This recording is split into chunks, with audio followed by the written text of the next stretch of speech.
Iran says a framework for negotiations with the U.S. to be finalized in the coming days as U.S. President Donald Trump maintains hopes of reaching a deal, but Trump has still not ruled out the prospect of military action. In fact, Iran's Supreme Leader Ayatollah Ali Khamenei on Sunday said that he warned that any U.S. strikes on Iran would lead to regional war. Trump, however, downplayed Khamenei's warning.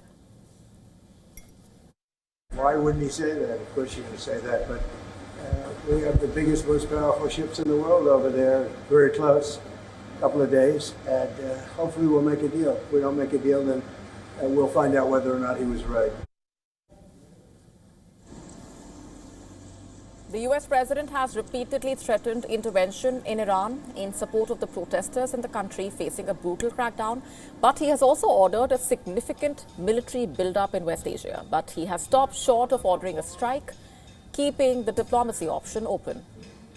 And reports say the Persian Gulf states have warned U.S. officials that Tehran's missile program remains capable of inflicting significant damage. A Washington Post report citing two Western officials briefed on the matter said that an assessment produced by a U.S. ally in the Gulf found that key elements of Iran's missile capabilities remain intact.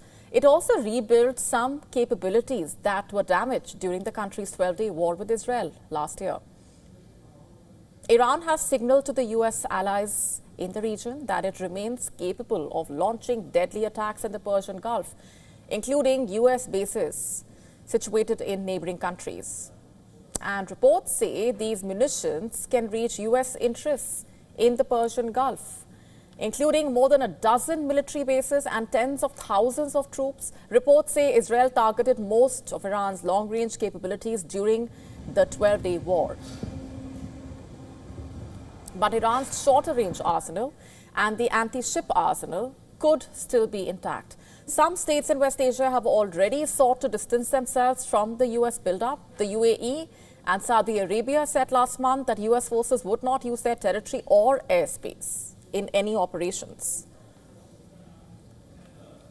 In fact, it has more missiles than the combined firepower of U.S. allies in the region. Also, the air defense systems of Gulf nations are spread out over a large region and are not fully integrated from one country to another. Tehran's foreign minister has also said that he was concerned about miscalculations, but he said that he believed Trump was wise enough to make the correct decision. He said Iran has lost trust in the United States as a negotiating partner, adding that some countries in the region were acting as intermediaries to rebuild trust.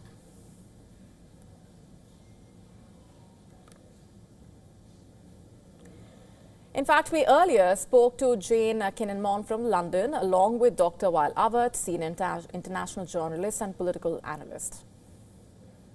Clearly, there are real risks to the Gulf states and to Israel if there is going to be a war between the US and Iran. And indeed, it's those fears that have deterred previous US administrations from pursuing a war instead of focusing on diplomacy.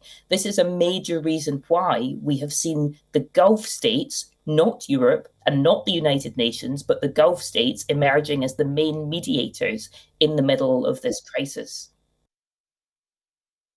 Well, I think it's not the U.S. worrying its own suffering if there is a war, regional war break. And I think that's why the American president was reluctant of attacking Iran on behest of the Israelis, because what America is doing is actually doing the job of the Prime Minister Netanyahu, who wanted to have only attack Iran because he believed Iran is the last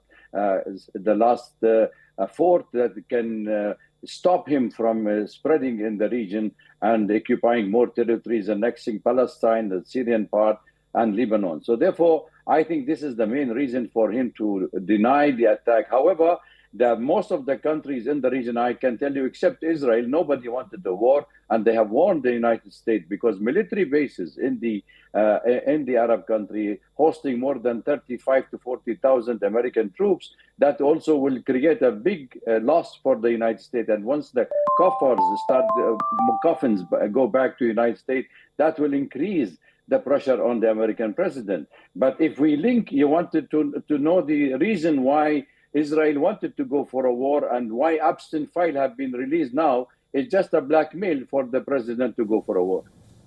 To stay up to speed with the latest news, download the WION app and subscribe to our YouTube channel.